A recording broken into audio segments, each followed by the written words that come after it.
जहां बनते हैं देश के गौरव, इंडिया का एकमात्र ऐसा कोचिंग इंस्टीट्यूट जहां कैडेट्स को ट्रेन किया जाता है आने वाले डिफेंस एग्जाम के अनुसार।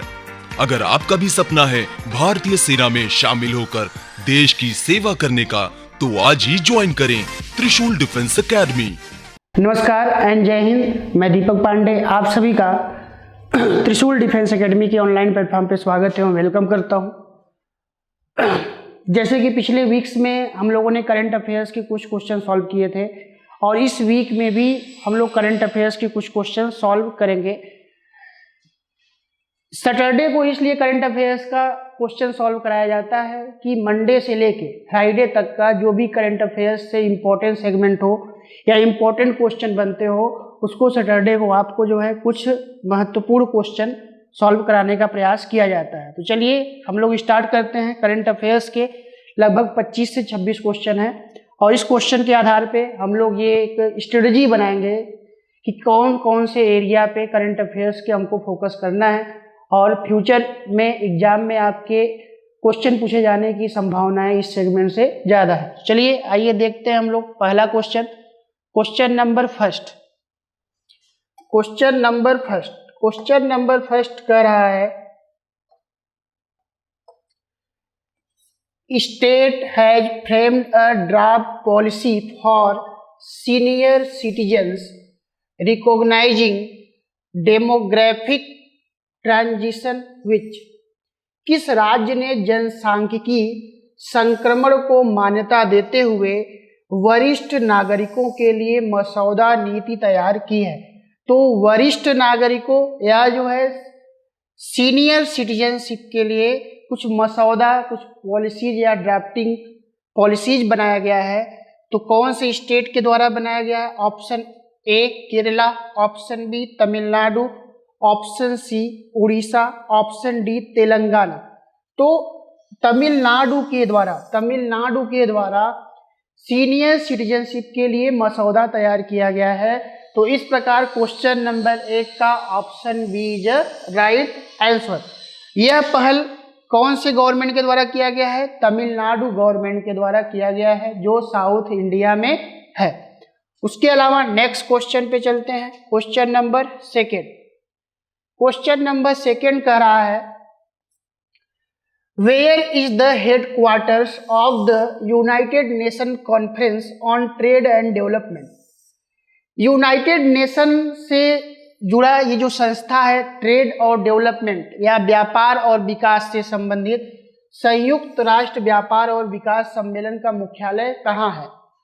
तो आपसे पूछ रहा है कि United Nation conference on trade and development का हेडक्वार्टर या मुख्यालय कहाँ पे है? ऑप्शन ए है जेनेवा, ऑप्शन बी है वाशिंगटन, ऑप्शन सी है पेरिस, ऑप्शन डी है ब्रुसेल्स।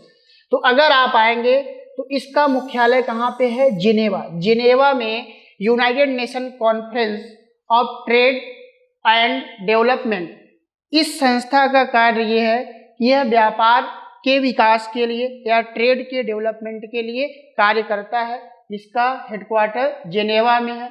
यह संस्था बनाया गया 1964 में।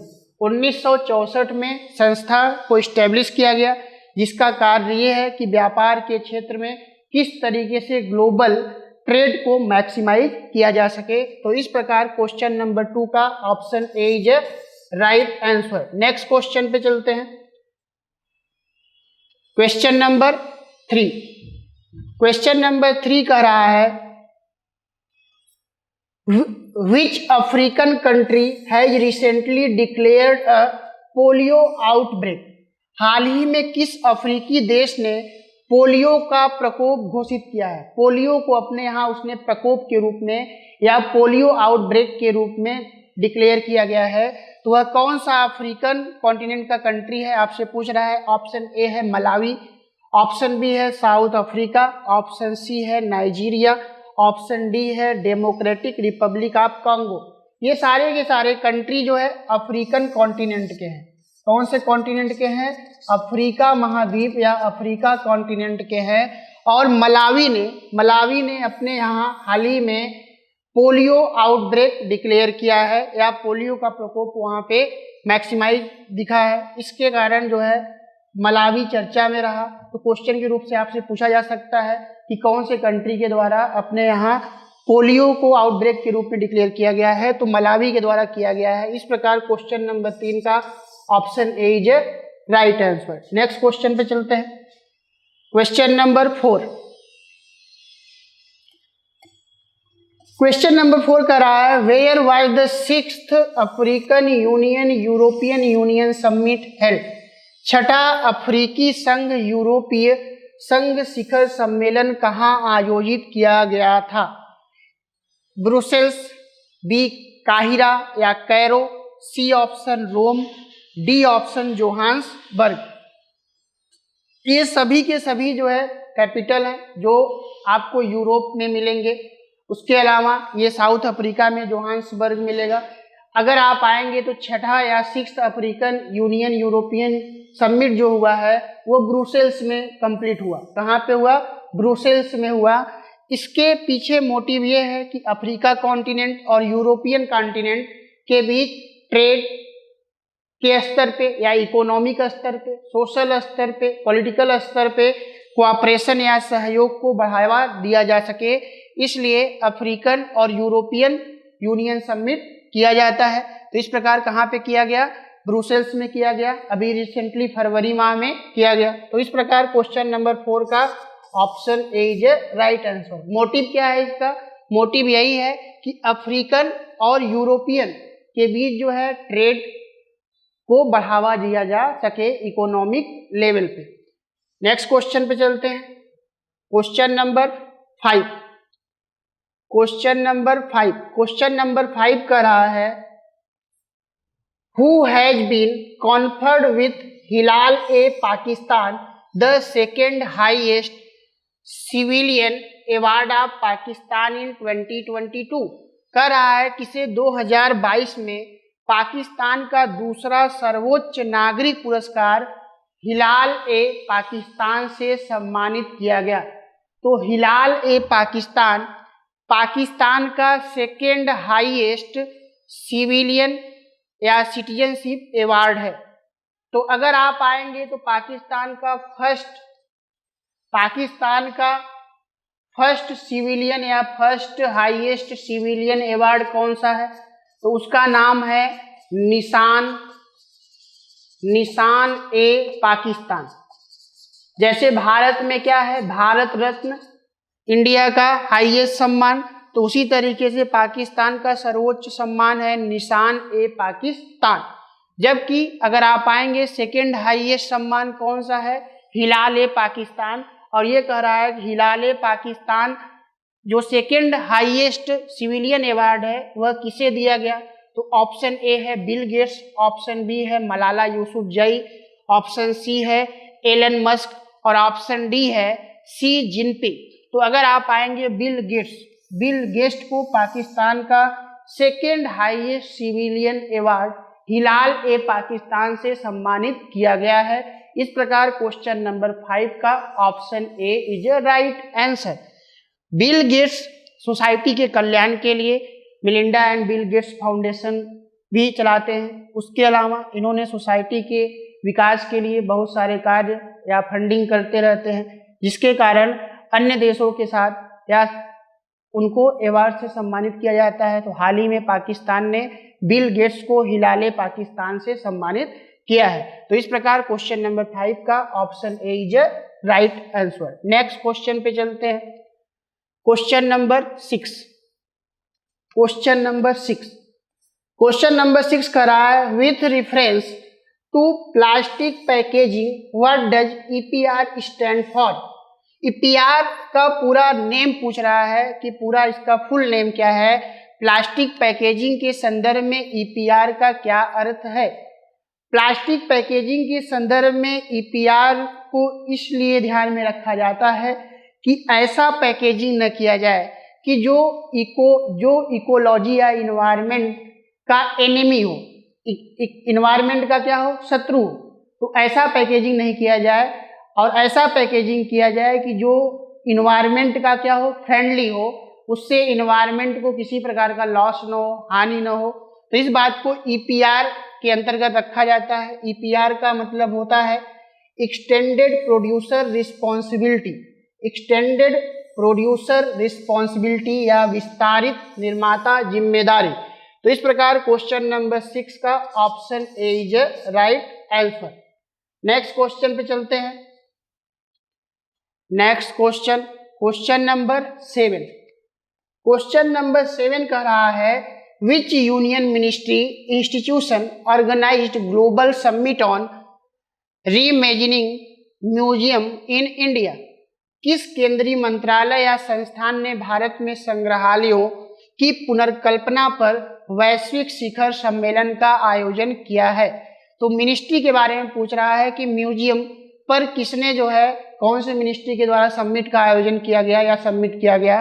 तो ऑप्शन ए है मिनिस्ट्री ऑफ कल्चर या संस्कृति मंत्रालय, ऑप्शन बी है मिनिस्ट्री ऑफ टूरिज्म या पर्यटन मंत्रालय, ऑप्शन सी है नीति आयोग, ऑप्शन डी है यूनेस्को।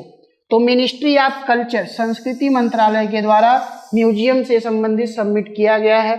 इस प्रकार क्वेश्चन नंबर 7 का option A is right answer. Next question पे चलते हैं। Question number 8। क्वेश्चन नंबर 8 कह रहा है which country holds the presidency of G20 इन 2022। 2022 में G20 की अध्यक्षता किस देश के पास है। ऑप्शन ए है इंडिया, ऑप्शन बी है इंडोनेशिया, ऑप्शन सी है चाइना, ऑप्शन डी है जापान। तो 2022 G20 का अध्यक्षता करने की रिस्पॉन्सिबिलिटी इंडोनेशिया के पास है। किसके पास है? इंडोनेशिया के पास, जो एक एशियन कंट्री है, आइलैंड के रूप में आपको सदर्न ईस्ट एशिया या जो है ईस्टर्न एशिया में आपको मिलेगा। तो इस प्रकार क्वेश्चन नंबर 8 का option B is right answer. Next question पे चलते हैं। Question number 9। Question number 9। Question number 9 कह रहा है crimson rose which was seen in the news recently belongs to which species. हाल ही में खबरों में रहा क्रिम्सन रोज किस प्रजाति का है या किस प्रजाति से संबंधित है। Option A flower, option B butterfly, option C panda, option D snake या सांप। तो अगर आप आएंगे तो क्रिम्सन रोज का संबंध बटरफ्लाई या तितली प्रजाति से है, जो हाल ही में चर्चा में न्यूज में बना था। तो इस प्रकार क्वेश्चन नंबर 9 का option B is right answer. Crimson rose का संबंध बटरफ्लाई से है, तितली से है। नेक्स्ट क्वेश्चन पे चलते हैं। Question number 10। क्वेश्चन नंबर 10 आप लोग देख रहे होंगे कि मैं सीधे क्वेश्चन पढ़ रहा हूँ और उसका आंसर दे रहा हूँ। एक्चुअली यहाँ पे बहुत ज़्यादा एक्सप्लेन करने का स्कोप नहीं है। ये सारे क्वेश्चन ऐसे हैं जो सीधे वन लाइनर फॉर्म में है। तो वन लाइनर फॉर्म में है तो वन लाइनर फॉर्म में आप क्या करें, क्वेश्चन पढ़ें, उसका डायरेक्ट आंसर दें। इसके एक्सप्लेनेशन के अंतर्गत या इसके एक्सप्लेनेशन में अंदर जाने का ज़रूरत नहीं है। जहाँ पे एक्सप्लेनेशन का ज़रूरत है मैं वहाँ पे उसको एक्सप्लेन या उसको उसका व्याख्या कर दूंगा। तो अगर नेक्स्ट क्वेश्चन पे अगर आप आएंगे, question number 10, which is the venue of Def Expo 2022 defence exhibition. Def Expo 2022 रक्षा प्रदर्शनी का स्थल कहाँ पे है, कौन सा है, कहाँ पे जो है रक्षा से संबंधित जो प्रदर्शनी लगाया गया या एग्जीबिशन किया गया वो कहाँ पे किया गया है। ऑप्शन ए है Goa, option B Chennai, option C Gandhinagar, option D Varanasi. तो अगर आप आएंगे तो गांधीनगर में किया गया, गांधीनगर गुजरात में किया गया। इस प्रकार क्वेश्चन नंबर 10 का ऑप्शन सी, जहां पे डिफेंस से संबंधित, डिफेंस या रक्षा से संबंधित प्रदर्शनी लगाया गया, कहां पे लगाया गया, गांधीनगर में लगाया गया। इस प्रकार क्वेश्चन नंबर 10 का ऑप्शन सी सही होगा। नेक्स्ट क्वेश्चन पे चलते हैं। Question number 11। क्वेश्चन नंबर 11 का रहा है the world's first women was cured of HIV through which process दुनिया की पहली महिला किस प्रक्रिया से HIV से ठीक हुई है? ऑप्शन ए है stem cell transplant, option B है anti retroviral therapy, option C है ट्यूबरक्यूलोसिस ट्रीटमेंट या जिसे टीबी रोग बोलते हैं, क्षय रोग बोलते हैं, ऑप्शन डी ब्लड ट्रांसफ्यूजन या रक्त आधान। तो इस प्रकार अगर आप आएंगे तो वर्ल्ड का जो फर्स्ट वोमेन HIV से मुक्ति पाई हैं या HIV का इलाज हुआ है उनका, वो किया गया है स्टेम सेल ट्रांसप्लांट से या स्टेम सेल के प्रत्यारोपण से इसको संपन्न किया गया है या इस प्रोसीजर से कंप्लीट किया गया है। इस प्रकार क्वेश्चन नंबर 11 का option A is right answer. Next question पे चलते हैं। Question number 12। क्वेश्चन नंबर 12 का रहा है which institution hosts the world sustainable development summit? कौन सा संस्थान विश्व सतत विकास शिखर सम्मेलन की मेजबानी करता है? तो जो सस्टेनेबल डेवलपमेंट समिट होता है या संपोषणीय विकास से संबंधित जो कन्वेंशन किए जाते हैं उनका मोटिव ये है कि उनका संबंध क्लाइमेट चेंज से है या क्लाइमेट चेंज के प्रभाव को कम करना है या CO2 के उत्सर्जन को कम करने के लिए प्रयास करना है जिससे ग्लोबल वार्मिंग जैसा प्रॉब्लम कम हो। तो इसके लिए पूछ रहा है कि कौन सा संस्थान इसके लिए मेजबानी करता है। तो ऑप्शन ए है UNFCCC, बी ऑप्शन है नीति आयोग, ऑप्शन सी है the energy and resources institute और डी ऑप्शन है भाभा एटॉमिक रिसर्च सेंटर। तो इस प्रकार अगर आप आएंगे तो इसका मेजबानी the energy and resource institute या ऊर्जा और संसाधन संस्थान के द्वारा किया गया वर्ल्ड सस्टेनेबल डेवलपमेंट समिट। तो इस प्रकार क्वेश्चन नंबर 12 का option C is right answer. Next question पे चलते हैं। Question number 13। क्वेश्चन नंबर 13 का रहा है what is the outlay of prime minister Awas Yojana PMAY in the union budget 2022 and 23? केंद्रीय बजट 2022-23 में प्रधानमंत्री आवास योजना का परिव्यय क्या है या खर्च क्या है? ऑप्शन ए है 96,000 करोड़ रुपीज, ऑप्शन बी है 75,000 करोड़ रुपीज, ऑप्शन सी है 48,000 करोड़ रुपीज, ऑप्शन डी है 36,000 करोड़ रुपीज। तो ऑप्शन सी 48,000 करोड़ रुपीज जो है इस बार के बजट में 2022-23 के बजट में प्रधानमंत्री आवास योजना के अंतर्गत खर्च का अनुमान लगाया गया है। तो इस प्रकार क्वेश्चन नंबर 13 का option C is right answer.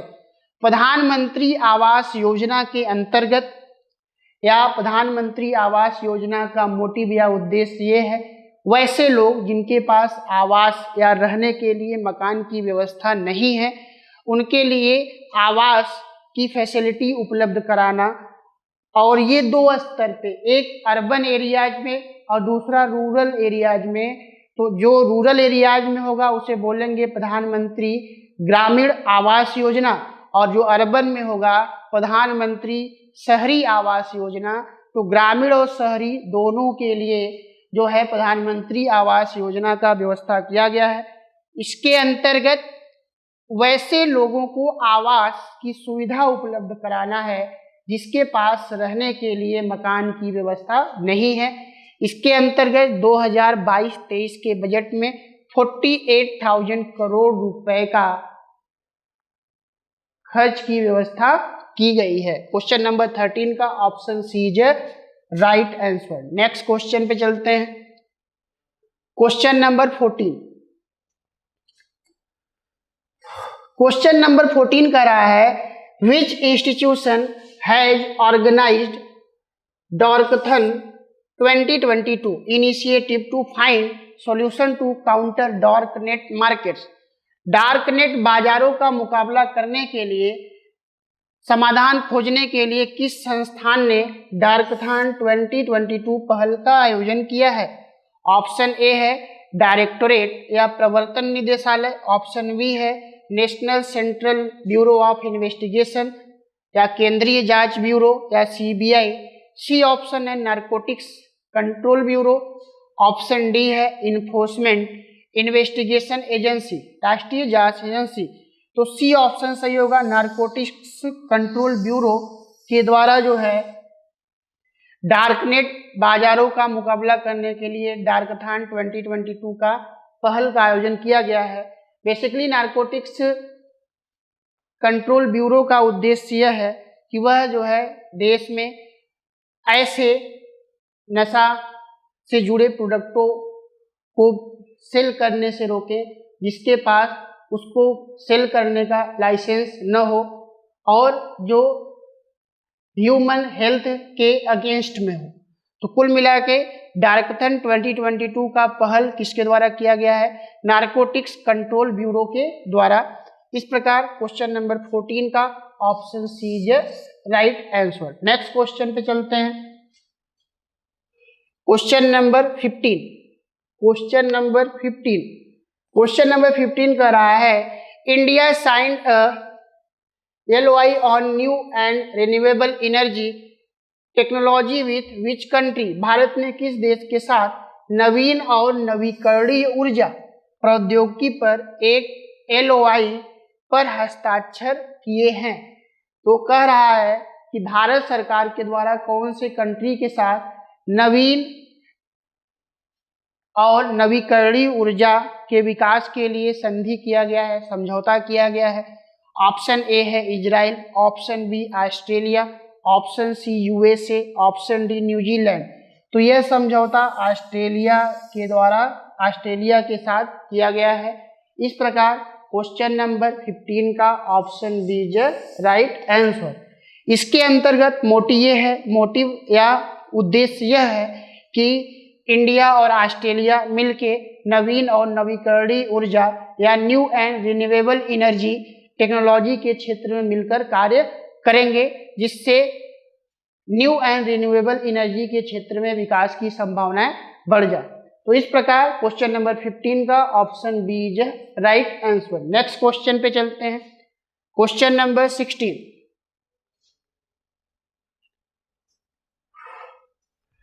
Number 16 कह रहा है what is the main objective of PM Gati Shakti national master plan NMP? PM Gati Shakti राष्ट्रीय मास्टर प्लान का मुख्य उद्देश्य क्या है? ऑप्शन ए कौशल विकास या skill development, option B infrastructure development या आधारभूत संरचनाओं का विकास, option C health care development, option D export development. तो basically PM Gati Shakti national master plan का मोटिव ये है कि देश में इंफ्रास्ट्रक्चर का डेवलपमेंट हो सके, आधारभूत संरचनाओं का विकास हो सके। आधारभूत संरचनाओं का मतलब रोड, रेल, सड़क, ये सारे रूट का डेवलपमेंट हो सके, जिससे फ्यूचर में देश के विकास की संभावनाएं तेजी से ग्रो करें और देश के जीडीपी का साइज भी बढ़ सके। किसी भी देश के विकास के लिए रोड का बेहतर होना बहुत जरूरी है। तो इसीलिए सेंट्रल गवर्नमेंट के द्वारा PM Gati Shakti national master plan का स्टार्टअप किया गया है। इस प्रकार क्वेश्चन नंबर 16 का जो संबंध है इंफ्रास्ट्रक्चर डेवलपमेंट या आधारभूत संरचनाओं के विकास से है। इस प्रकार क्वेश्चन नंबर 16 का option B is right answer. Next question पे चलते हैं। क्वेश्चन नंबर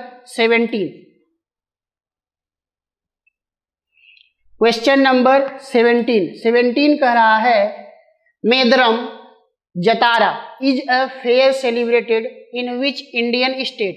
मेदाराम जतारा भारत के किस राज्य में मनाया जाने वाला एक फेस्टिवल है या एक मेला है? तो ए है एमपी, बी है तेलंगाना, सी Gujarat, D Bihar.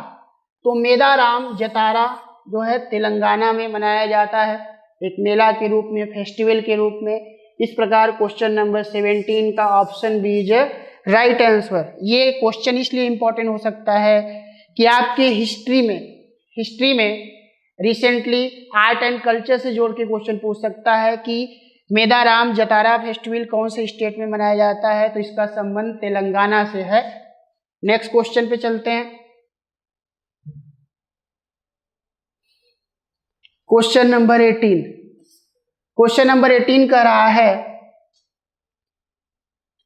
Ilker Ayci former Turkish Airlines chairman, Ilker Ayci जो एक पूर्व तुर्किश एयरलाइन के चेयरमैन थे, has been appointed as the MD and CEO of which Indian airlines.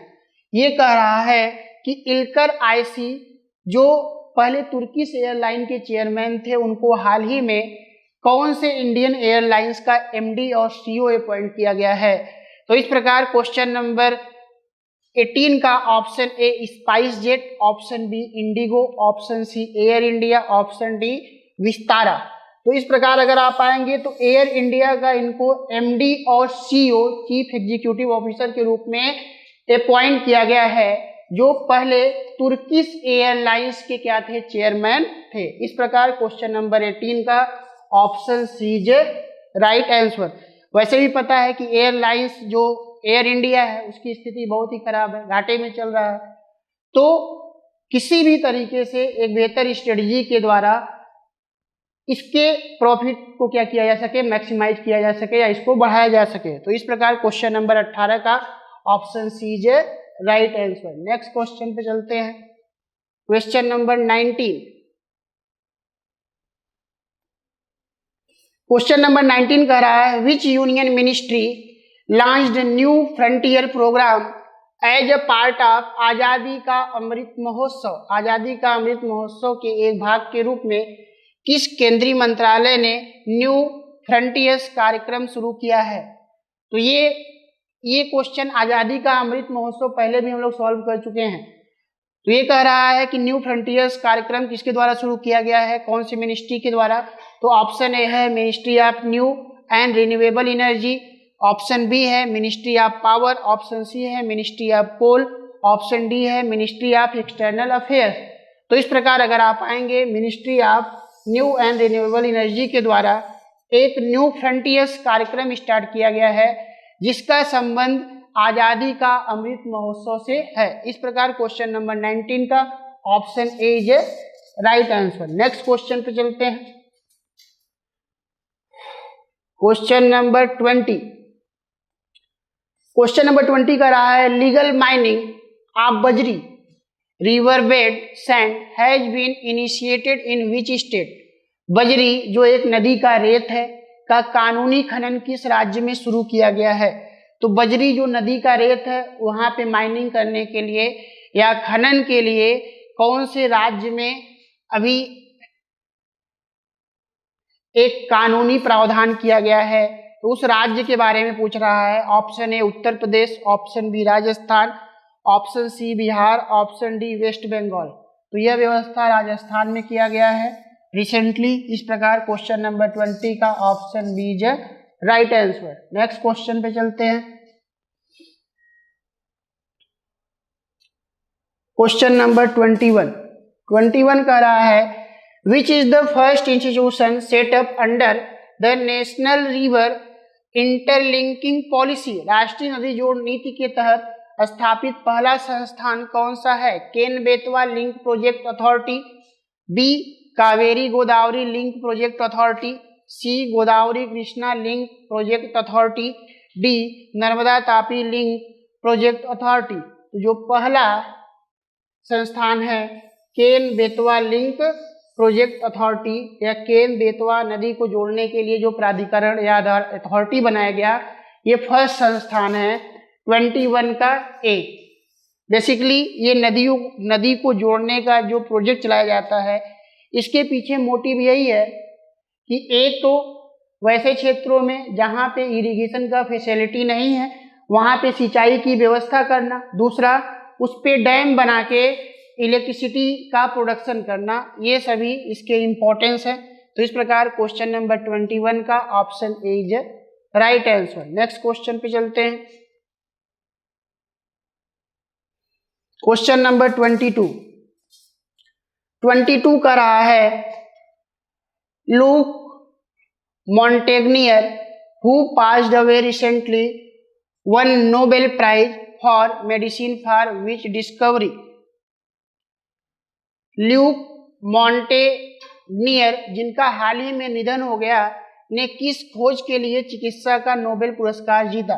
देखिए बहुत इंपॉर्टेंट है, अब चूंकि ये नोबेल प्राइज पाए हुए थे और इनका अभी रिसेंटली डेथ हुआ है, तो ये पूछ रहा है कि किसके खोज के लिए, किसके डिस्कवर के लिए उनको नोबेल प्राइज दिया गया था। Option A human immunodeficiency virus, option B Ebola, option C chikungunya, option D rota virus. तो इनको जो नोबेल पुरस्कार दिया गया था ह्यूमन इम्यूनोडिफिशियंसी वायरस के डिस्कवर के लिए दिया गया था। इस प्रकार क्वेश्चन नंबर 22 का option A is A right answer. अब चूंकि ये नोबेल प्राइज पाए हुए थे, रिसेंटली इनका डेथ हो गया है, तो इसलिए ये इम्पोर्टेंट हो सकता है। तो जरूरी नहीं है कि नोबेल प्राइज से जुड़ा इन्हीं के बारे में फैक्ट पूछे, आपसे जो है रिसेंटली नोबेल प्राइज किसको दिया गया है उसके बारे में पूछ सकता है, तो इसको आपको ध्यान में रखना है। तो क्वेश्चन नंबर 22 का option A is A right answer. Next question पे चलते हैं।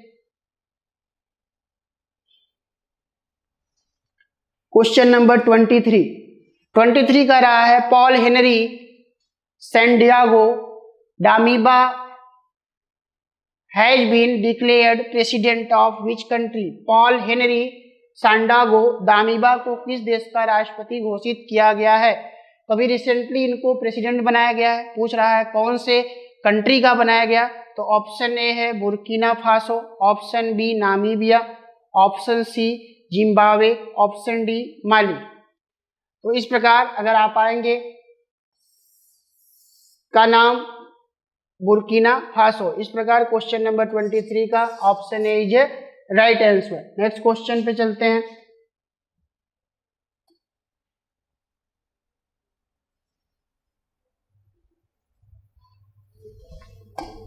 Question number 24 what is the rank of India in the 2021 democracy index report. 2021 में डेमोक्रेसी इंडेक्स रिपोर्ट के अंतर्गत भारत का रैंक कौन सा है, कितना रैंक है। Option A 32, option B 46, option C 52, option D 85। तो 2021 के डेमोक्रेटिक इंडेक्स रिपोर्ट में भारत का रैंक 46 है। 24 का option B is right answer. Next question पे चलते हैं।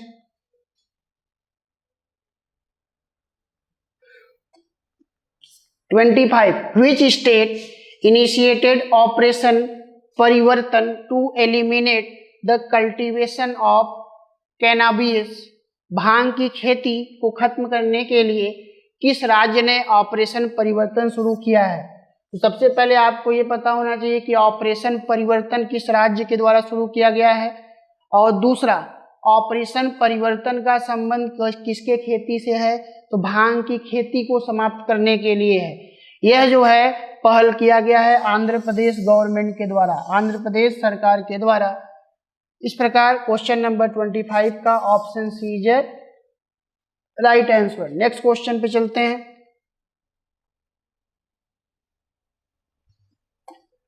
Question number 26 India signed agreement with UN World Food Programme for the distribution of wheat to which country. Bharat ने किस देश को गेहूं के वितरण के लिए संयुक्त राष्ट्र विश्व खाद्य कार्यक्रम के साथ समझौते पर हस्ताक्षर किए हैं। Option A Maldives, option B Afghanistan, option C Syria, option D Sri Lanka. Option A Maldives, B Afghanistan, C Syria, D Sri Lanka. तो इस प्रकार अगर आप आएंगे तो अफगानिस्तान के साथ जो है समझौता किया गया है गेहूं के वितरण को लेके। तो इस प्रकार क्वेश्चन नंबर 26 का option B is right answer. इस प्रकार हम लोगों ने मंडे से लेके फ्राइडे तक जितने भी रिसेंटली करंट ओरिएंटेड मुद्दे थे उससे संबंधित क्वेश्चन हमने आपको सॉल्व कराया।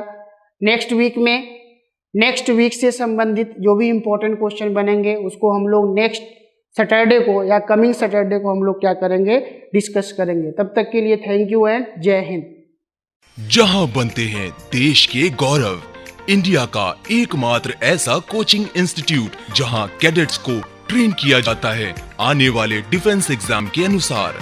अगर आपका भी सपना है भारतीय सेना में शामिल होकर देश की सेवा करने का, तो आज ही ज्वाइन करें त्रिशूल डिफेंस एकेडमी।